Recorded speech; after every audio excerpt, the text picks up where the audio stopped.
the documentary itself doesn't really mention Portland that much, but it does mention Roddy Piper's tag team partner there, Killer Tim Brooks. Any memories of Tim Brooks? Didn't know Brooks. Never didn't know Brooks. All I knew about Brooks is he was Dick Murdoch's cousin. That's so I knew Murdoch. I knew Murdoch well, around, but I never knew Tim Brooks.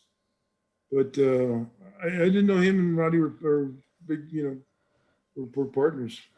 I think it mentions in the documentary, but that's pretty much all all I knew as Okay. well. But you went to Portland, but I believe you went to Portland really early in your career, didn't you? I think it was even before Hawaii, maybe. My very first match. I went to British Columbia, Vancouver, and I started there. And I wasn't even started there. They would give you'd go down and work the Saturday TV. They do the TV on Saturday. Don Owens, the promoter, had bought an old bowling alley and converted it into a wrestling arena. So they'd have the TV Saturday and shoot all the angles and stuff. So they took me down with a Bulldog Bob Brown. I rode down with him, and they'd pay you $25 for transportation.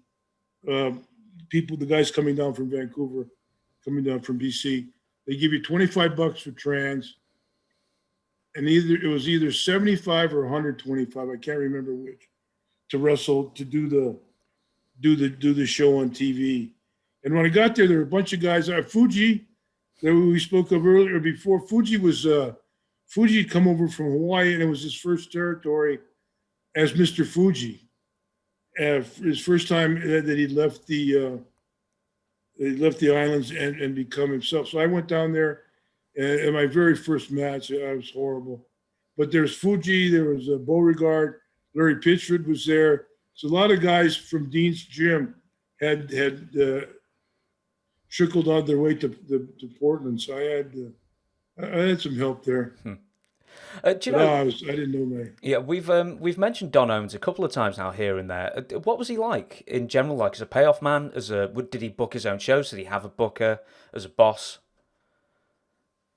Whether he had a booker or not, I don't know. I think guys like Lonnie Main or Roddy or whoever Dutch. I think eventually Dutch Savage became his booker because Dutch lived up around Seattle or something there. But the Dutch Savage was.